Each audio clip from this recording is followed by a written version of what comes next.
The Indianapolis Colts roster cut down continues as the team has made 5 more moves ahead of Tuesday's deadline. Let's get to it. You are Locked On Colts, your daily Indianapolis Colts podcast. Part of the Locked On Podcast Network, your team every day.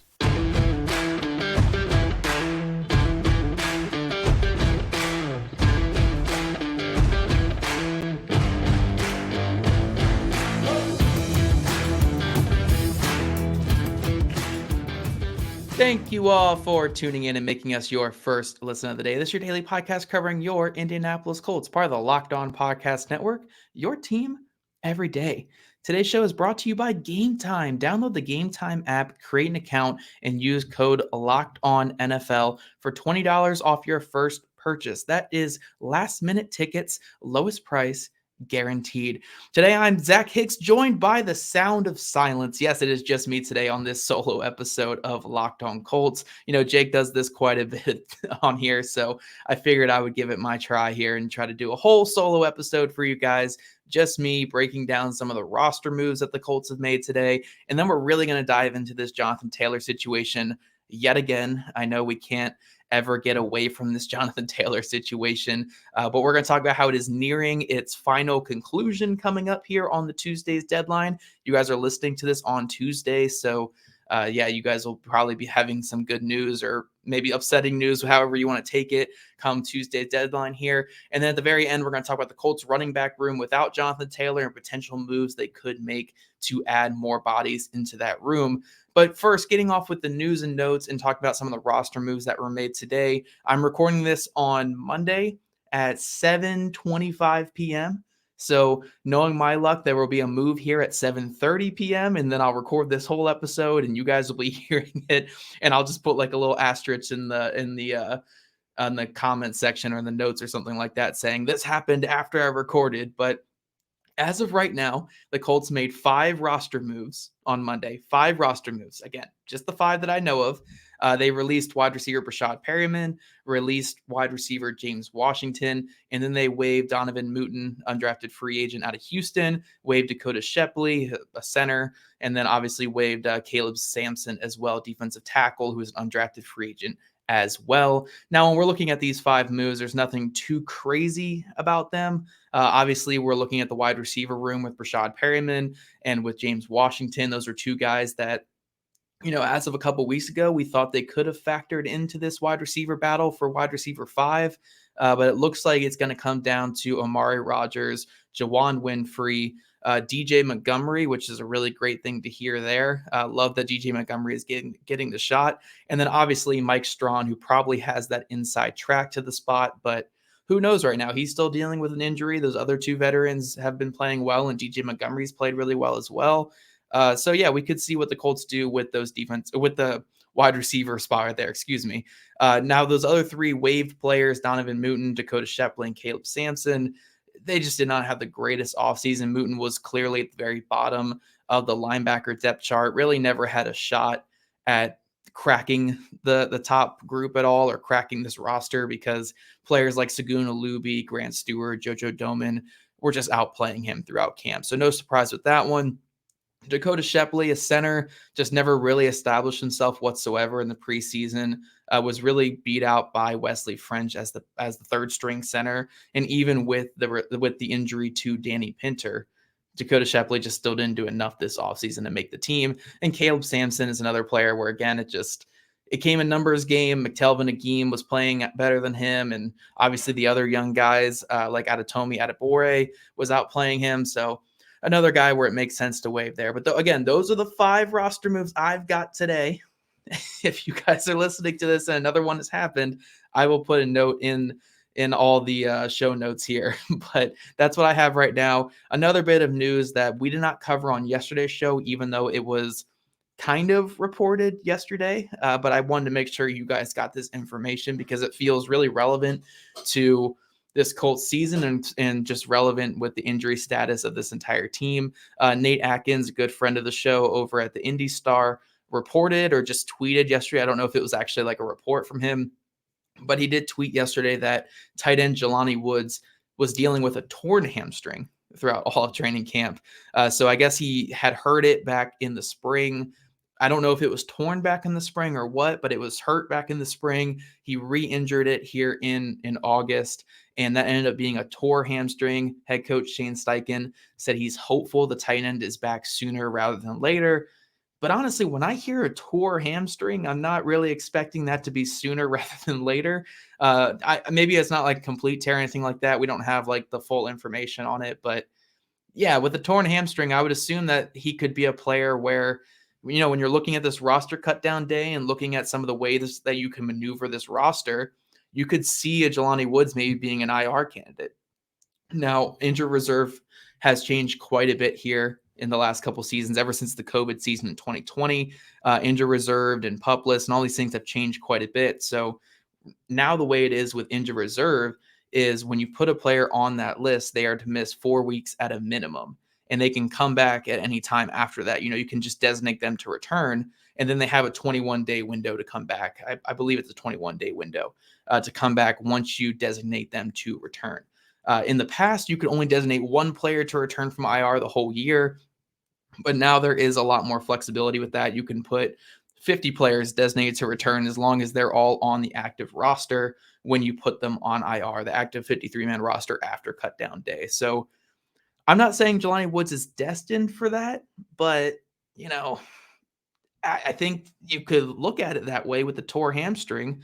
He could certainly be an IR candidate. So that's a little bit concerning. I'm glad Nate was able to shed some light on that because the Colts tight end room has been kind of beat up this offseason.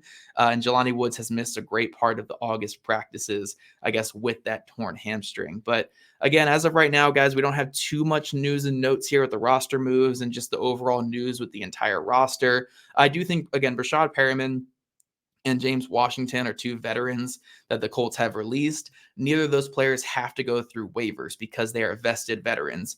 They've played enough time in the NFL to where they don't have to go through waivers and get claimed by somebody else. So when you see those two players getting released this early, it's kind of the Colts doing them a favor and being like, okay, go see if you can get on with another team right now. But also on top of that, it's like a, you know, hey, we have some roster turning to do. We don't dislike you guys at all. You know, you guys could come back in some capacity to the practice squad or get signed back right after the cut downs and stuff like that. But they have more flexibility with those type of players than they do with a Donovan Mooten or Dakota Shepley, Caleb Sampson, or like we talked about yesterday, like Emil Kior. Like those guys, they have to go through waivers and you risk losing them every single time you cut them. But the veteran players, again, like Kenyon Drake falls into this as well. They're players that you could bring back at any time. They're not just gone, you know, in going through waivers the second you cut them. It's like how you would release a veteran throughout the season. So I don't know if we've seen the last of both these players. I think if there are injuries throughout the year and some of these other guys they like don't make it to the practice squad or don't make it on the roster, then we could see a Perriman or a James Washington back. But I think they look good in limited time this offseason. I don't think either of them performed horribly. So we'll see. We'll see if they come back to the roster at all. But good. Coming up, guys, we're going to dive right back into this Jonathan Taylor saga, hopefully for the last time. I'm sure when we have more news on it later today, when you guys are listening to this, we'll dive into it again. But for now, we're going to dive into it one more time before the big deadline here on Tuesday. But first, it's game time. Buying tickets to your favorite events shouldn't be stressful. Gametime is fast and easy way to buy tickets for all sports, music, comedy, and theater near you. With killer deals on last-minute tickets and their best price guarantee, you can stop stressing over the tickets and start getting hyped for the fun you'll have. I personally love Gametime because I feel like whenever I feel like being spontaneous and going to a show or something on a whim, I can go right to them and not have to browse through a bunch of different places. With their flash deals, image of seat views, and lowest price guarantee, Gametime is the easy choice. Gametime is the place for last-minute ticket deals. Forget planning months in advance. Gametime has deals and tickets right up to the day of the event. Get exclusive flash deals for tickets for football, basketball, baseball, concerts, comedy, theater, and more. The Gametime Guarantee app means that you can get the best price. If you find tickets in the same section and row for less, Gametime will credit you 110% of the difference. It's the fastest growing ticketing app in the country for a reason. Get images of your seat before you buy so you know exactly what to expect when you arrive. Buy tickets in a matter of seconds, 2 taps, and you're set.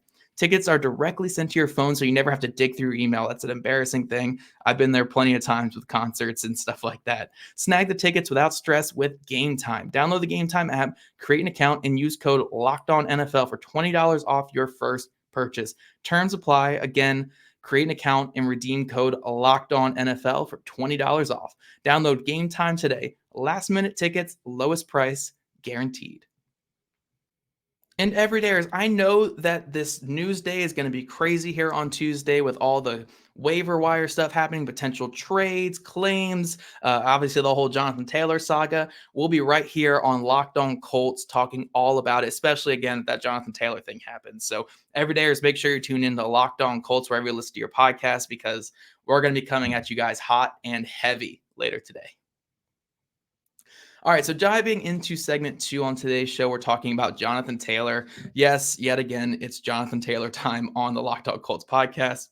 I don't love talking about this. We've talked about it a million times at this point on the show, and I've been a very vocal critic of just constantly having the same conversation. But because this is potentially the final day we have to deal with it, like, again, you guys are listening to this Tuesday morning, we will have news on whether Jonathan Taylor will be an Indianapolis Colt come 4:30 when the deadline comes. Come 4:30, we're going to know whether he's getting moved to reserve PUP list and staying on the Colts, whether he's going to be activated off PUP list and staying with the Colts, whether he's being traded, whether, whatever the heck is going to happen.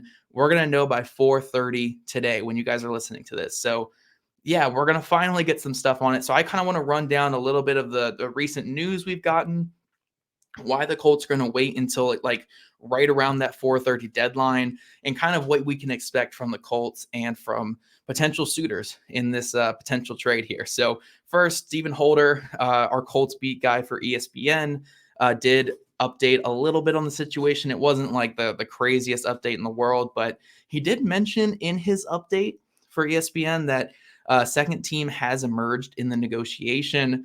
I don't want to speculate too much on which team I think that is. Now, you know what? I might speculate a little bit.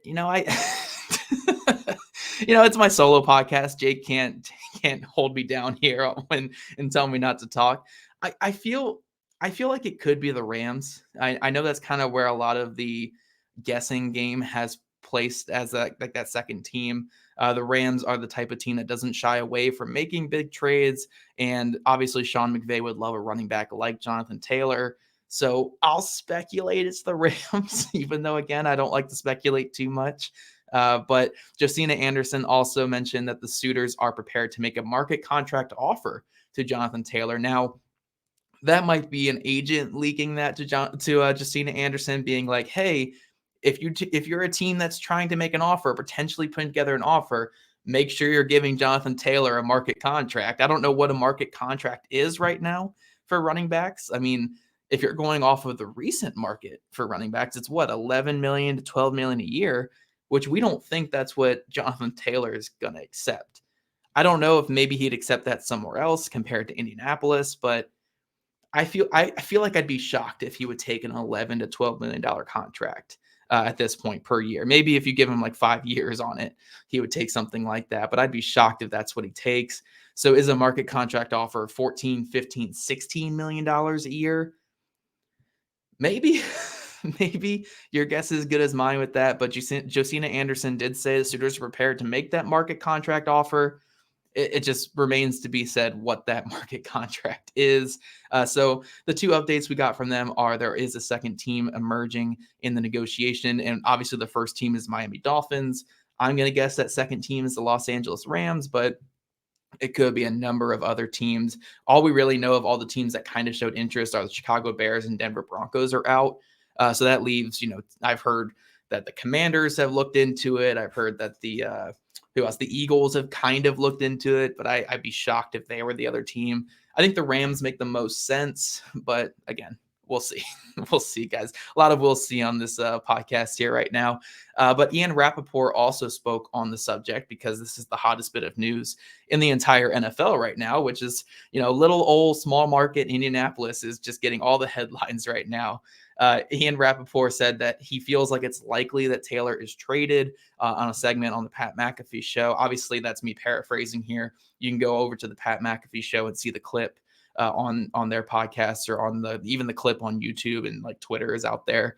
But he said that, he feels like it's likely Taylor gets traded at this point if the Colts get a fair and competitive offer.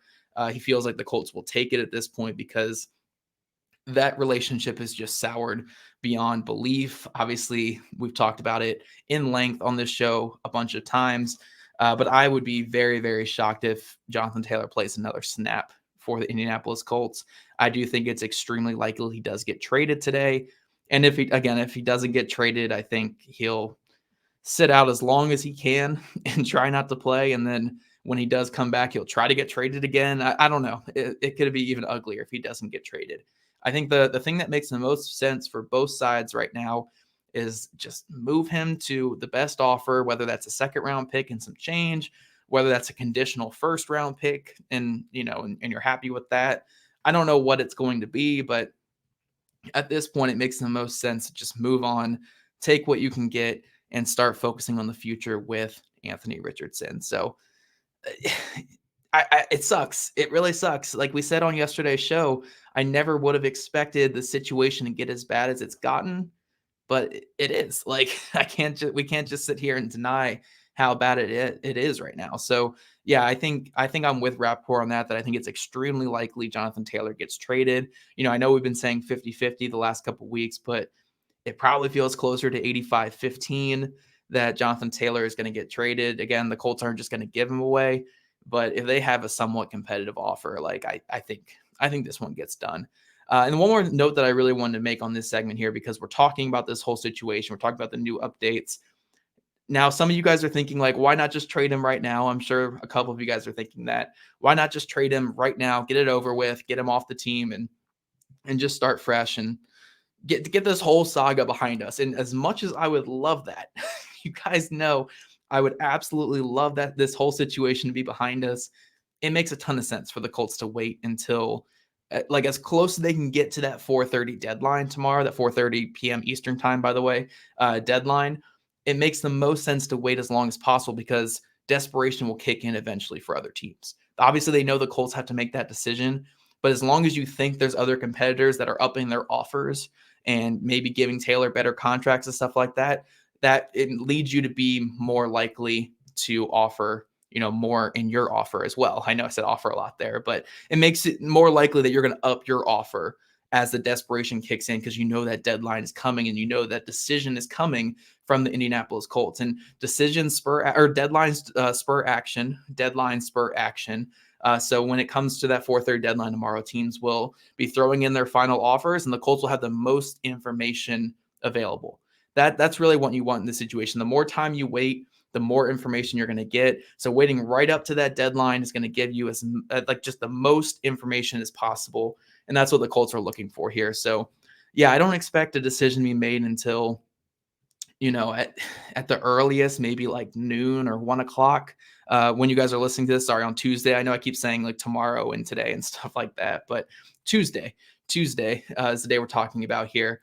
I do expect the decision to come, again, at the earliest, maybe like 1 or 2 on Tuesday, but the latest being right up at that 4:30 deadline. Like it really could come down to like exactly the wire there. That's how close we are with this situation. So again, it sucks. It sucks that it's happened at all. And Jonathan Taylor is most likely not going to play for the Indianapolis Colts again, but we can get excited about draft picks coming back maybe and move on from this entire saga. But coming up, we're going to talk about the Colts running back room without Jonathan Taylor and what the kind of outlook is for this team at running back with their star player likely being shipped out. All right, guys. So looking at this Colts running back situation without Jonathan Taylor, we're looking at 3 guys currently on the roster that are likely to make the roster and be contributors this season. And that is Zach Moss, a player that was acquired in the Nyheim Hines trade last year, had a really, really strong couple stretch of games there. He had 76 carries for 365 yards and a touchdown with the Colts. So that's just his time with the Colts. which is good for 4.8 yards per carry. Just a really efficient, effective runner. Doesn't really have the breakaway speed like a Jonathan Taylor, but he's a bruiser between the tackles. He runs through contact and he makes yardage out of nothing. So really valuable player to have there. Then you have Evan Hull, the 5th-round pick from this past draft. He didn't have the strongest preseason overall, 17 carries for 53 yards and a touchdown. A lot of those stuffed carries and stuff like that came on like goal to go situations or like 3rd and 1, 4th and 1. Now that's not really where he's going to be used in a real football game. So, that's what you have Zach Moss for. And Zach Moss is currently dealing with his broken forearm. So that's why you've seen Evan Hull get a lot of those carries in the preseason, and it hasn't gone super well. So I'm not terribly concerned about the 3.1 yards per carry or whatever that is, 17 into 53. But he's another player to watch, obviously. And then Deion Jackson coming back for I think it's his 3rd year with the Colts. He had 13 rushes for 51 yards here in the preseason and a touchdown. Again, not the greatest not the greatest yards per carry, but a lot of those came on the short yardage runs that Zach Moss is going to be accounting for when he gets back healthy. So that's the big 3 we're looking at going into the season. And I know on paper, this does not look like the best trio of running backs because it's not. It really isn't. Like, I love Zach Moss. I think Evan Hull and Deion Jackson are good players as well. But it's not, it's not a top 20 unit probably in the league, probably closer to a bottom 5 unit. So that's a little bit concerning there, but I don't think it's the end of the world when you just look at those 3 guys in general. Again, Zach Moss had a really strong finish to the year last year, was carrying that into a pretty good camp before he suffered his forearm injury. And all signs are pointing to him being back pretty early this year. We don't know if that's going to be week 1. We'll get more updates as the days come closer to that week 1 game, but it could be as early as week 1. It could be week 2, week 3, something like that, but he'll be back and ready to go then. And then Evan Hull and Deion Jackson, there is some reason to be excited about both those guys. I don't think they're terrible running backs by any means. Both good pass catchers, both plenty explosive. So, like I said, it's not a top 20, maybe not even a top 25 running back field in the entire league. But luckily, when you have a mobile quarterback like an Anthony Richardson, that's just going to dictate spacing and dictate what defenses do so much because of his ability to run the ball. You don't really need to have the greatest running backs in the world alongside him. I mean, we saw in Philadelphia the last couple of years with Jalen Hurts. Miles Sanders is a good running back. Like, I think he's a really strong running back, but outside of that, it's not like they're surrounding him with Jonathan Taylor type players. They're surrounding him with, again, Miles Sanders, a pretty good running back, but not great. A Boston Scott, a Kenneth Gainwell, Corey Clement has been there the last couple of years, Trey Sermon. Like, these are fine, mixture of running backs, some pass catchers and Gainwell, some bruisers and Sermon.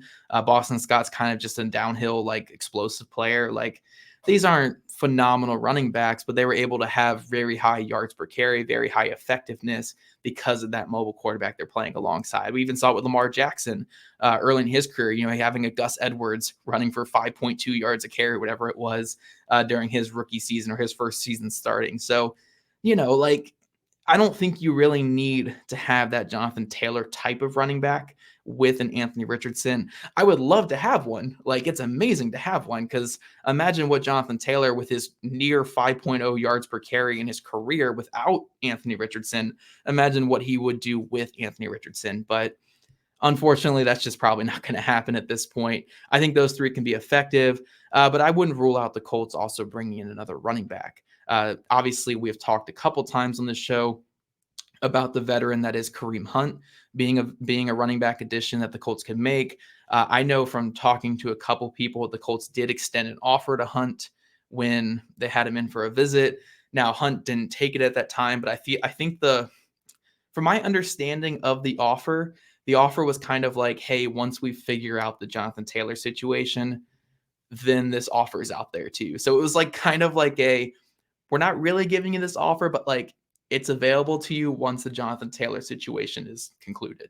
So if Hunt takes that, we'll see. Or if the Colts go a different direction, we'll see. But my understanding is they have kind of winked, kind of given him an offer that he's waiting on. He's waiting on to see what's going on with the Jonathan Taylor situation before ultimately deciding to either sign in Indy or sign somewhere else or see what he's doing. But Kareem Hunt is an option for this Colts team. He didn't have a very good season last year, but he's always been a pretty productive player in the NFL.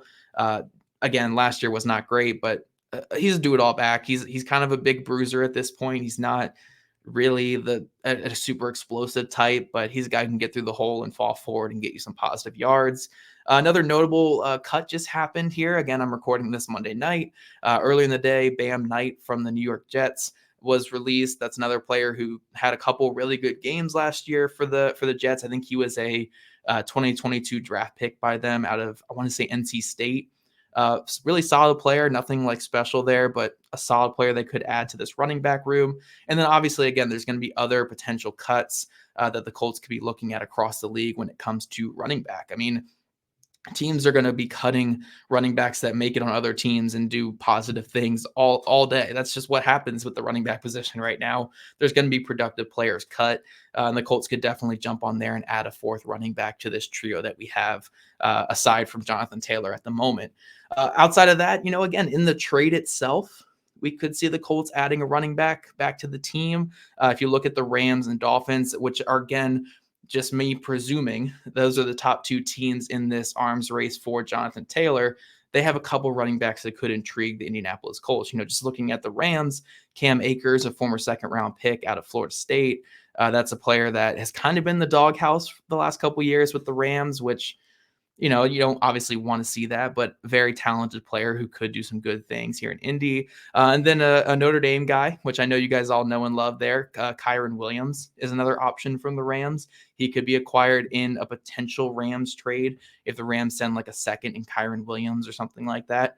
You can get back a young running back and get your pick that you want. So the Colts could go that way. And then if you're looking at the Dolphins have 100 good running backs that could be added back in the trade. Savon Ahmed is at the bottom of the depth chart, and he's a good player.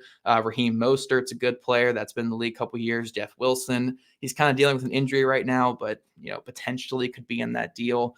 And then I think Myles Gaskin, Devon Arcane, however you say his name. I'm sorry, I haven't researched too much on these players, but those are plenty of running backs right there that could be just stable additions to the top three we already talked about. So my overall point of this is we're looking at this Colts running back room. I'm not expecting any individual player to go over 1,000 yards. I'm not expecting this big explosive season by someone, but I think it's reasonable to say that they could have a good, efficient yards per carry.